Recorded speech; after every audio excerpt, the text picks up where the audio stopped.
your value proposition, what makes you different. I think having original content that reflects that is also a bit of a game changer in terms of attracting the right patient, but also getting them to convert at a higher clip.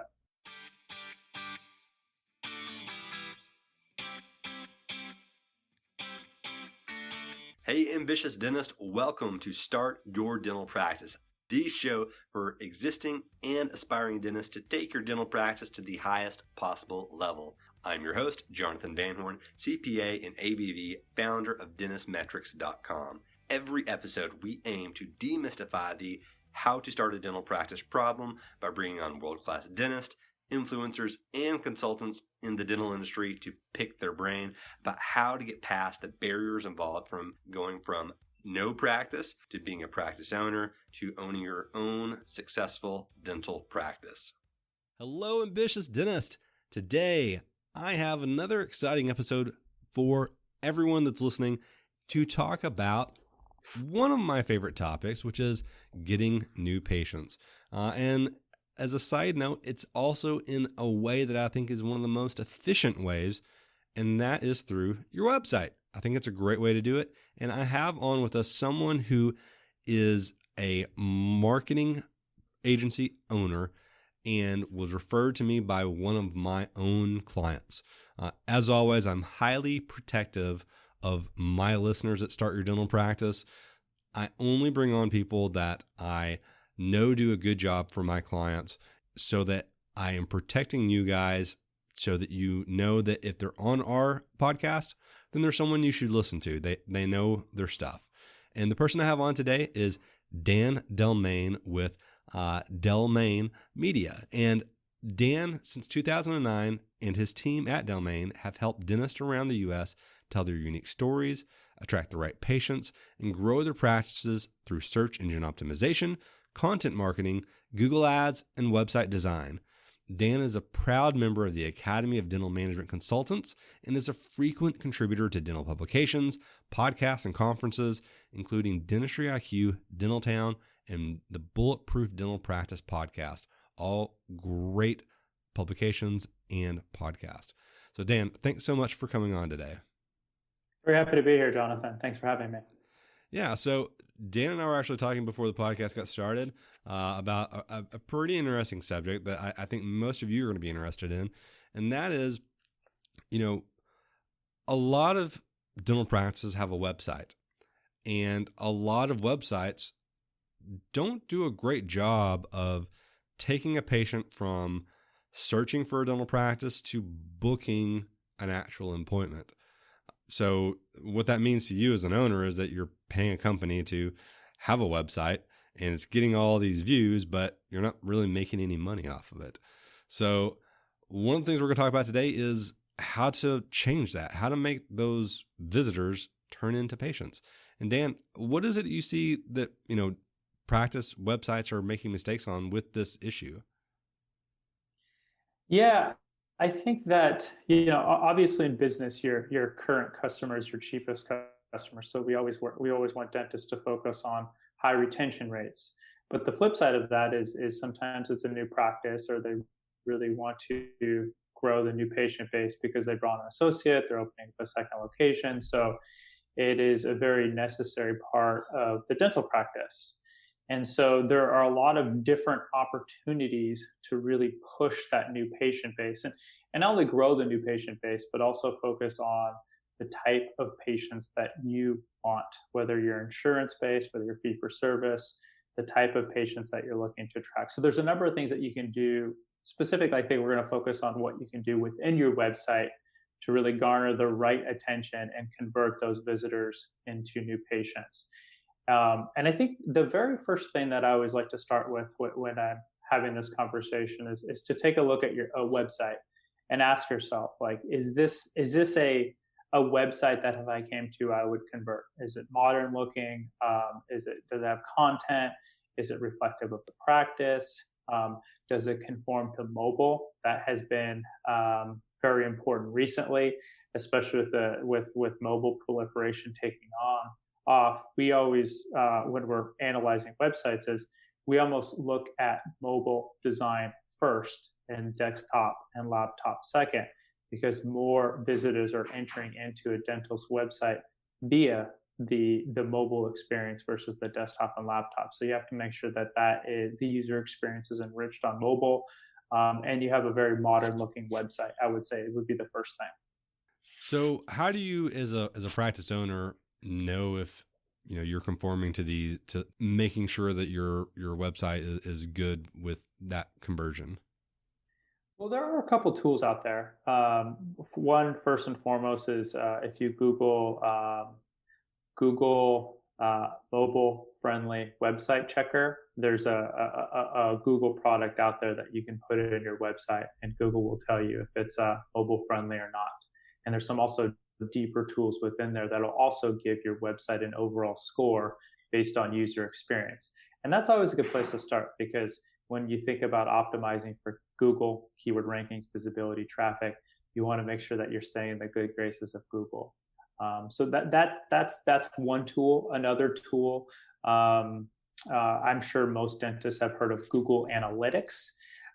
There's also another free tool out there called Google Search Console, and that's sort of behind the scenes that will let you know if Google's seeing any errors, omissions, or issues as it relates to potential like duplicate content, malware, slow loading times, just a plethora of information about your website.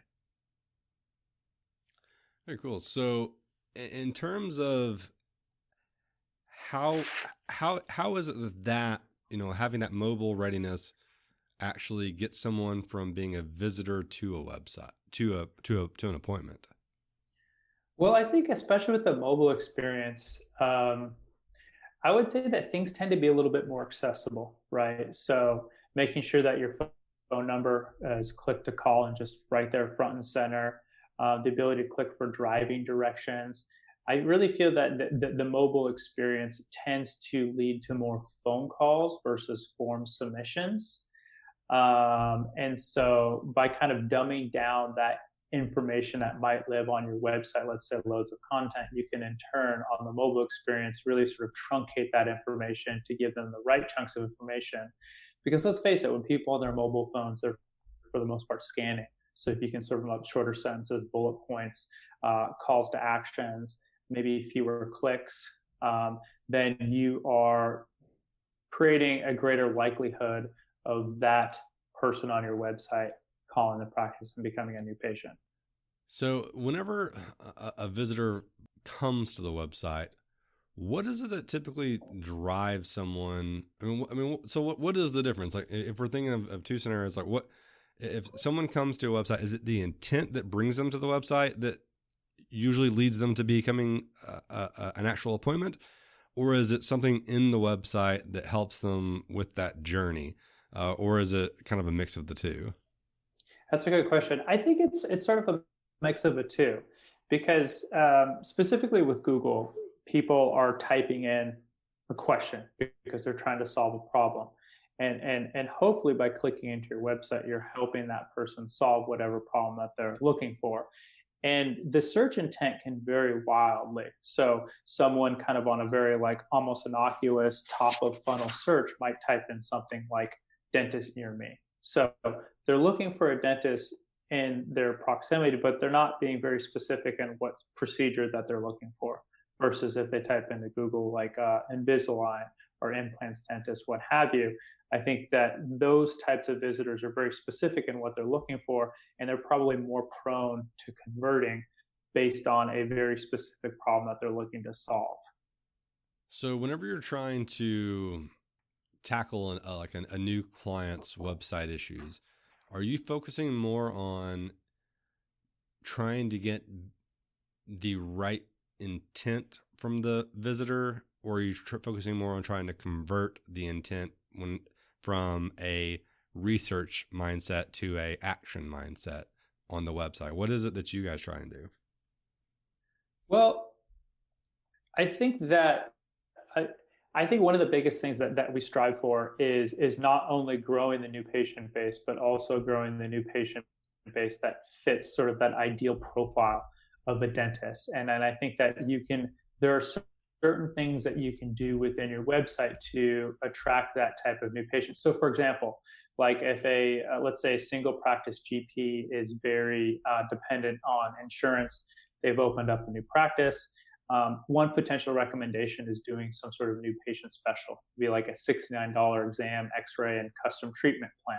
So that will really attract a number of new patients. Over time, the lifetime value of those might be a little bit lower than, say, a dentist that is a little bit more higher end, fee for service, and they specialize in implants.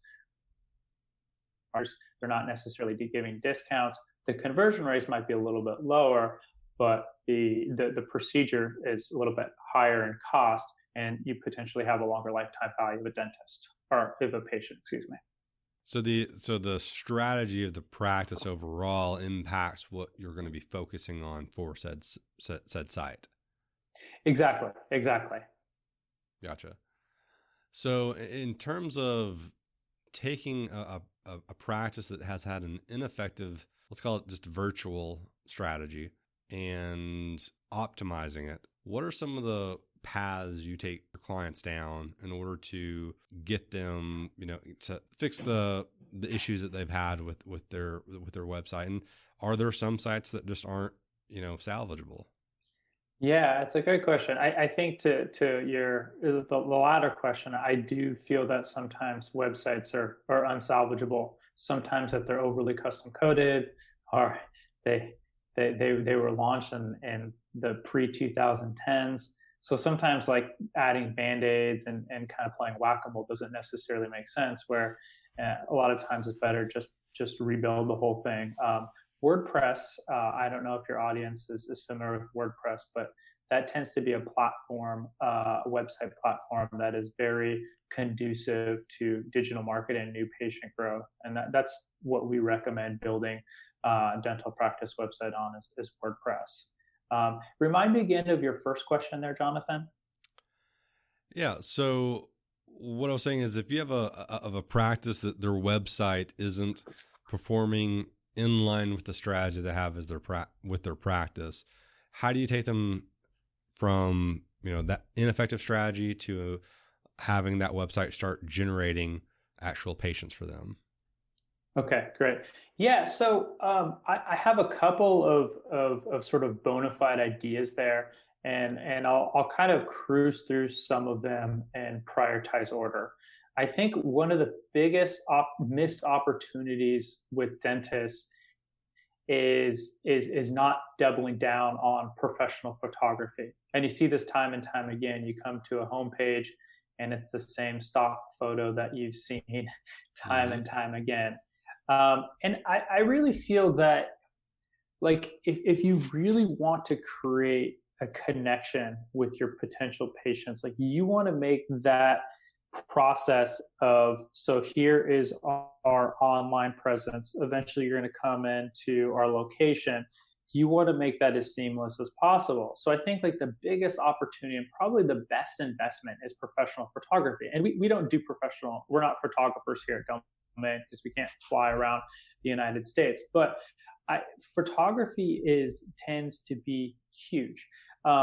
And there's lots of opportunities with photography. 1, interior shots; 2, exterior shots; 3, shots of dentists, shots of the team, hygiene department, front desk, smiling patients sitting in the operatory. Like if a dentist can sort of rid themselves of stock photography and update it with actually shot photography, like, the website experience is transformative.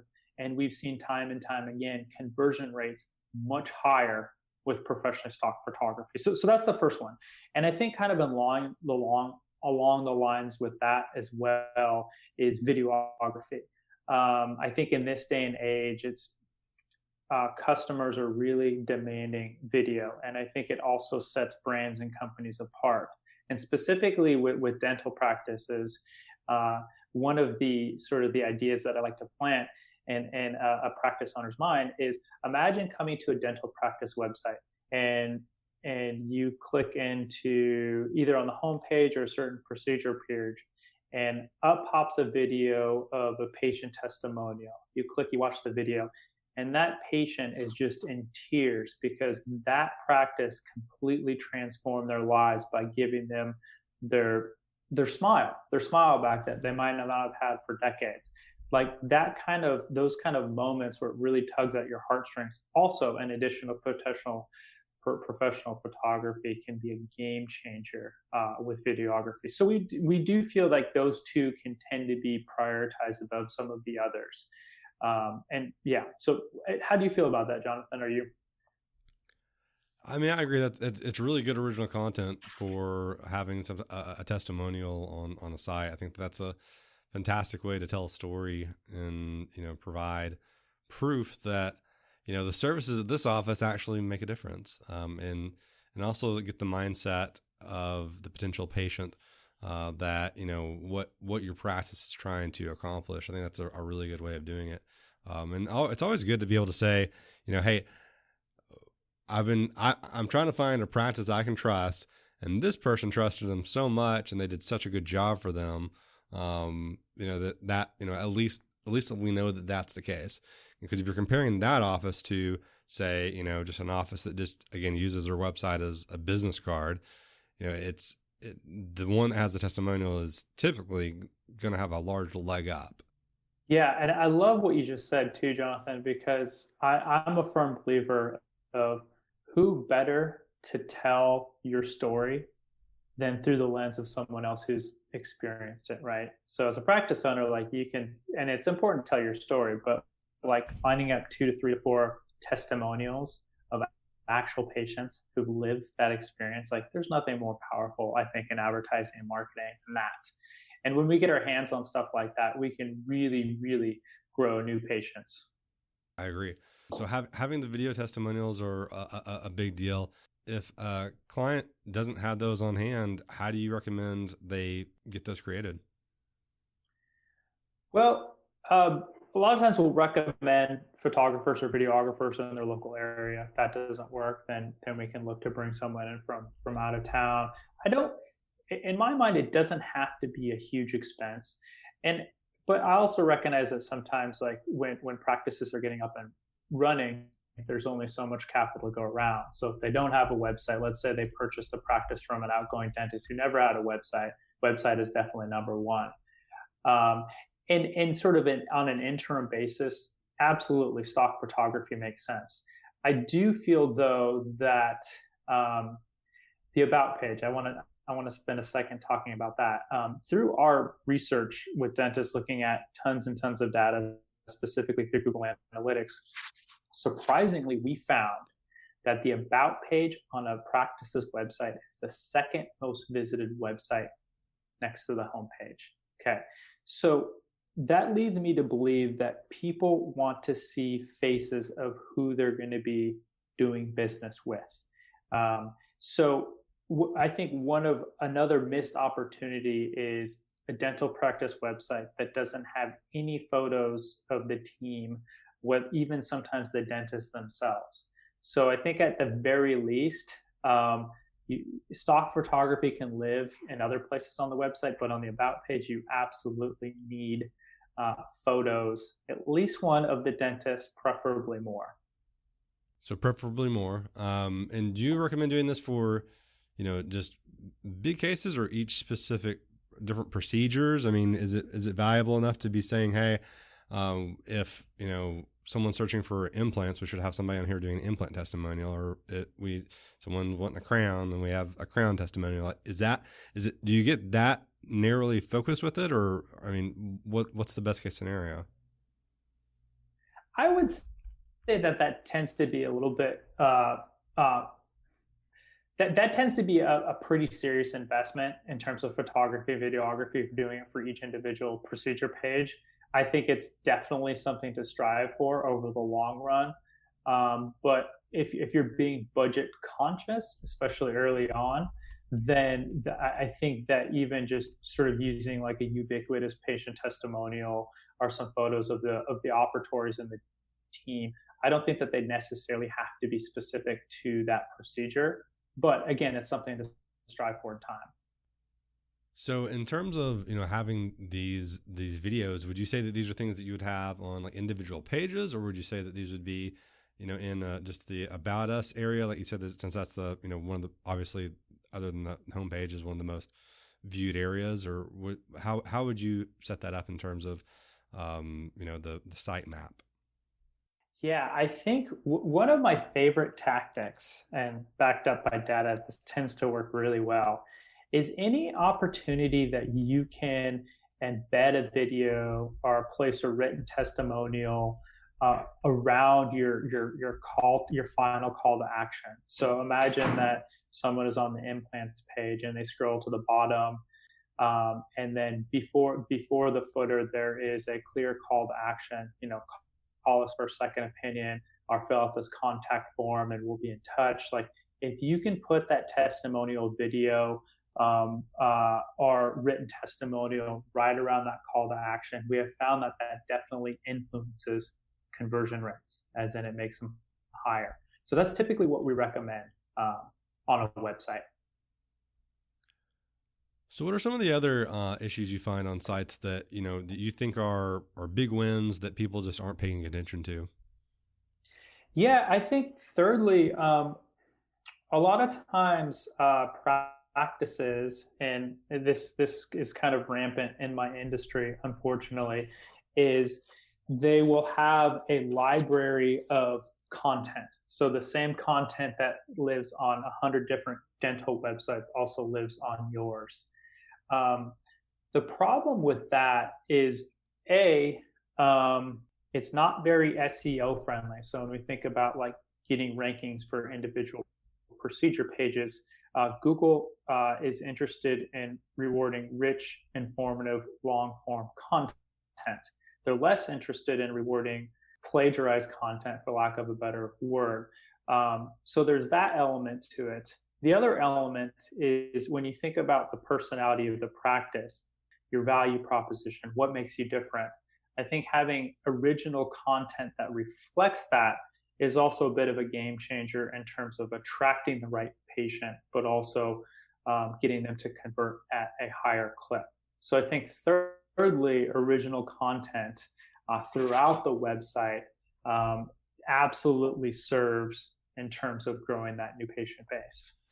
Yeah, we've all seen those, sites that have, you could probably copy and paste the whole thing into a web browser and come up with, 50 other websites that use the same marketing company's form to, for implants or Invisalign or whatever it is. And that's just it always just dumbfounds me that those types of, I don't even know what the term is, but site bots or whatever you want to call it, that even exist today, but they still do. I mean, and I guess it's a efficient cost because hopefully it's an efficient cost for the practice that, but they may not be getting much of a return if they're utilizing one of those. Yeah, and I will say that if a dentist is curious if their website is plagued with borrowed and pasted content, one way to to see for yourself is just, I would say, pick any random procedure page. And let's say you go to your veneers page. Just take 2 sentences anywhere on the page, copy and paste that into Google and press search and see what comes up. If your website comes up first, then that is an indication that is typically original content. If you see a bunch of other dental websites show up above yours, it typically means that it's borrowed content. So that's one kind of quick trick if a dentist is interested. Yeah. So as far as having that content be vetted to make sure that it makes sense and it's unique and things like that, what does that, I mean, are there really that many people out there reading about, what a website has to say about implants? Yes and no. It's a valid question, and I think in this day and age with attention spans, like less is more, very much, right?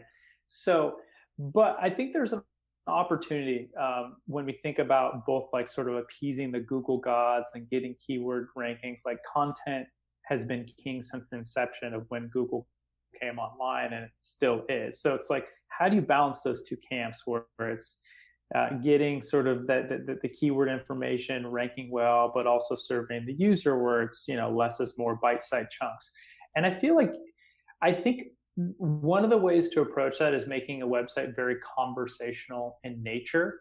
I think shorter sentences, bullet points, ordered lists, doing a really good job of sort of showing and telling. So a balance of visual cues plus the written word, avoiding the sort of the 5-6 sentence paragraphs. And I also think that there's a way above and beyond that. I think there's a way to sort of structure that journey once they come to the page. Like, so for example, like I'm a firm believer of opening up with empathy. So they come to that implants page and you very much connect with them on a very personal level. Remind them of what they might be going through, and then kind of transition that maybe to a little bit of education, transition that a little bit about our practice and our philosophy, what makes us different. Maybe some before and after photos, a couple testimonials. You're kind of like leading them down this paid journey. And what you're doing is you're telling your story, but you're also helping overcome any questions, obstacles that person might have, and you kind of funnel them down the page. And then lo and behold, it's sort of your central call to action, where that is the main opportunity to convert that from a visitor to a new patient. So that's kind of the success formula that we have found that works when we're putting together content for dentists. I like it.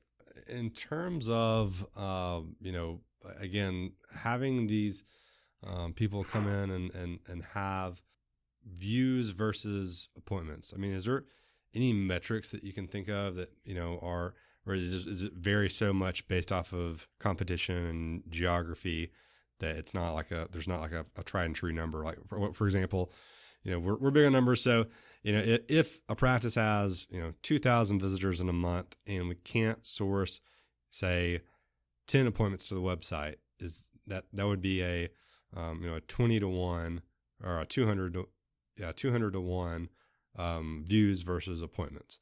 Is that number a good number, or is that number a bad number, or do you have to look at is it possible to even track that? Yeah, it is very possible to track it. And I think that a healthy conversion percentage, 5%, we've seen some dentists as high as 10%. And kind of going back to kind of the things that we talked about earlier, the photography, the videography, original content, there's a bunch of other things that you can do to influence that. And I would say that, 5% is healthy. And a lot of times I would say like GPs, single practice locations, and moderately competitive areas, a lot of times like what we're looking to accomplish there, if again, GP non-specialized, I would say like 50 new patients a month is a pretty healthy clip. If they're specialized, let's say that they do endodontistry or they're a pediatrician, then we kind of shrink that a little bit more, maybe to like the 25 to 35 ratio. But like ultimately that is the goal, is to continue to push the number of new patients that you have coming through your website, but obviously making them kind of reflective of what the practice wants. And obviously you don't want to get to a point where you're just turning away because you're at 100% capacity. If that's the case, then there's always an opportunity to kind of throttle down what you're doing on the digital marketing and advertising level. Okay. So, also talking about, just the website component and people coming from, the internet. One thing that you and I have discussed in the past that I think that people will find interesting is, there's a new way people are finding content on the internet. And it's one of these things that I thought was, to be, just completely honest, I thought was a bit of a gimmicky, I guess. And only recently did I stop thinking that. And the reason is because I started using it and actually using it. So one of the things that, like, for example, Siri, and I'm talking about voice search. Siri has been a voice search option for years now, and I never used it ever, just because I thought it was gimmicky. I didn't think it, I tend to mumble every once in a while, or it wouldn't hear me the right way, or, it wouldn't make much sense. But over time, voice search has gotten much, much better. So much so that I'm actually using it at home on occasion now, where I'll just ask Alexa, what's the weather like today? Or my wife will ask, hey, what's on our schedule today? Or, a number of different things. So I don't think it's a far reach to think that at some point people may be asking about services. How does that impact web strategy for dental practices? Yeah, I'm glad that you mentioned that, Jonathan, because you're right. Like sometimes things are fads and they die away, and other things are here to stay.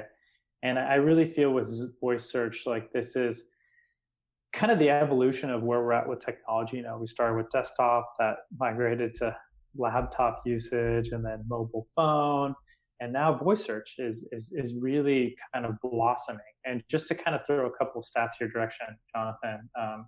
So next year, 2020, some people are estimating that 50% of all online searches will be voice-based. Like that's crazy, right? Like talking to your phone, talking to your home device.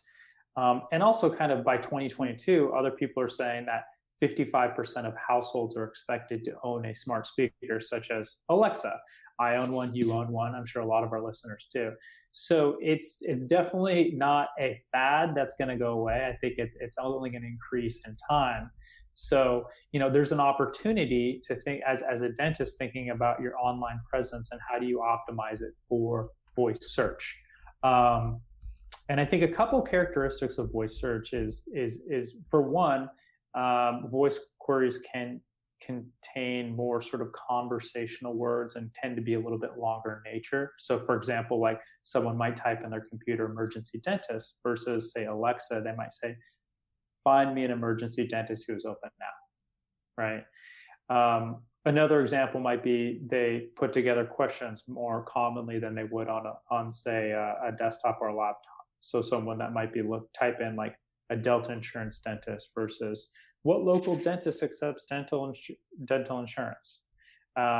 So there are a number of ways you can kind of think about how people are using voice search and how that you can get a leg up on the competition. And I have a couple of ideas for your listeners here, Jonathan. Sure. That I think that just kind of on a very high level, I'm going to go through some of these. So number one, absolutely claim your Google My Business listing. So I'm sure a lot of the listeners are familiar with that. That's your Google Maps that shows up when you Google your name of your practice, or maybe you're getting a keyword ranking for a search. In lieu of that, with your Google My Business profile, make sure it has the correct info. So address, hours, contact info. The third one, make sure that it has the right category. So are you a general dentist? Are you cosmetic? Are you specialty? So periodontist, endodontist, orthodontist. Like Google has these different categories within the Google My Business that you can optimize around. Fourth is your site responsive and mobile friendly. Going back to that test I mentioned earlier, if Google doesn't deem your site as being mobile friendly, they're probably unlikely going to show you in some of the search results. And then number of online reviews and also positive online reviews, so quantity and quality. So having Google reviews, Yelp reviews, Facebook reviews, this all sort of contributes to you getting better results when someone asks that in Google. And then also what we spent a lot of time talking about earlier is making sure that your website content is conversational in nature. So shorter sentences, bullet points, answering questions like Q&A can be a very rewarding activity where Google they tend to show websites in their search results at the top that are answering questions because that is what people are asking, the sort of the question and answer type thing. So those are, I would say, on a very sort of high level, those are things that a dental practice owner can take advantage of now to get a leg up on the competition. And then there's also some more, I would say, bonus or a little bit more creative opportunities, if you will. Do you want me to jump into those as well, Jonathan? Yeah, sure. Go ahead. Okay. So one of the questions that we always get a lot of times here at Delmain is what's the importance of a blog? Like everybody tells me I need a blog. Like, why do I need a blog? Um, a blog will definitely help create sort of elevate your brand in Google's eyes, sort of demonstrate that you are sort of the foremost expert in whatever service that you might be pushing. So also within blog content, you're very much answering your patients' questions. So for example, like how long does it take to get a dental crown? Or should I be worried about my worn teeth? So there's a lot of like FAQ questions that dentists are typically getting probably in their chairs when they're talking to patients, that you can build content around that and really help sort of elevate your presence on Google. So that's one. Another one is what's called structured data. So this you don't actually see on your website, but it lives behind the scenes. And you can notify Google that, these are the hours that you're open. These are the insurances that you accept. This is your address. So giving Google additional signals to help rank when someone is looking for, an emergency dentist near me or general dentist near me, what have you, on a voice search. And then finally, just to kind of round that out, if you do accept insurance, I think it's very important to put those insurances directly on your website, both potentially in the written form as well as the visual form. So that way, when people are searching for specific insurances, you're more likely to show up in those results. And then let's see. And then finally, just as a final kind of bonus item, with the proliferation of mobile technology and voice search, people are commonly adding near me in their searches. So general dentist near me, implants dentist near me, what have you. So if you can incorporate some of those keyword elements into your meta titles and your content on the website, that will also influence Google to potentially rank you higher. So those are kind of, I guess I gave a lot of tips there, probably about 11 in there, Jonathan. But those in voice search is very important. So, and I don't think it's a situation where, you need to be an early adopter. I think that's kind of already passed a couple of years ago. But a lot of dentists are not taking advantage of this. And this is something that you can easily get a leg up on the competition. And moving into 2020, 2021, 2022, like you are potentially going to benefit from this wave of voice search. I agree. Always the people that focus on it early are the ones who reap the benefits of it. I think, a couple of things, just real quick to touch on there is, like you said, if I can see this being especially valuable in larger populated areas. If you're very rural, the chance of someone using, voice search to find a dentist is probably going to be relatively low. But if you live in a large area and more populated area, more techie area, it's probably much more likely to happen on occasion. I mean, if you're in an area like, say Little Rock, which has, in the general area, it's a couple 100,000 people. If even 1% of that, which is 2,000 people, are using voice search, you've got a lot of potential patients every year that could be coming to your office or finding your office through that avenue. So I think it's a really smart thing to focus on early, because it's not that much more work to be able to comply with some of these, ways to, I don't want to say game it, but to be better seen in those searches. The second one is I thought was really smart. You mentioned how a lot of people are adding in the near me. And I know that whenever I search for anything in Google, it automatically completes that for me almost any time. If it's like if I'm looking for a restaurant or even if it's a specific restaurant, like if it's a chain, like this is just an example. I don't eat there that often, but like if I put Burger King in, I'm pretty sure that Google's a lot of the time going to autofill near me or suggest near me as an answer to that question. And when I use that, typically when I use that suggestion, it almost automatically takes me to the Google Places or images, so that it'll, or in the map to show me where it is in relation to me currently. So I guess that's another reason to make sure that your Google Places is set up in a appropriate format. So I think that's all really, really good information.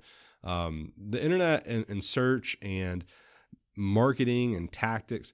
I know whenever we came on to discuss, getting this episode going, there were so many different, ways we could have gone about this episode. And I'm really happy with how it turned out, because we had some really actionable advice that, our listeners can go out there and actually look at and internalize and diagnose their own practices sites with some of the information they've heard today.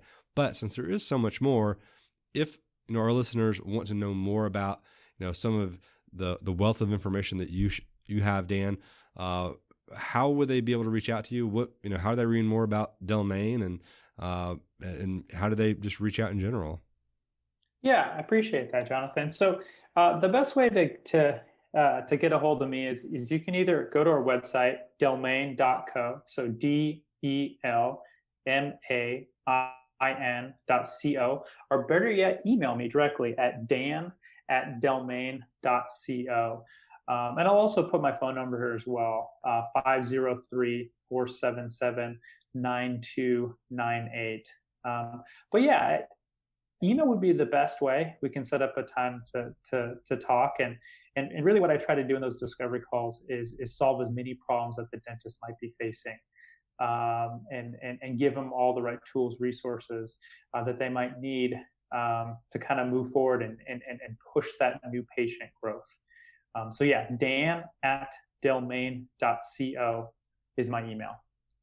Perfect. Well, Dan, I appreciate your time today. And listeners out there, as always, please reach out to Dan and say thank you for coming on and sharing his time with us and his wealth of information. We always try to have people on this podcast that we know are trying to help the dentists that are out there do better, succeed more, have better businesses. And I know that Dan has done that with one of my clients. So having a referral from that is as good as you can get. So Dan, again, appreciate your time. Thanks for coming on today. Start Your Dental Practice, listeners. I will see you next time. Bye.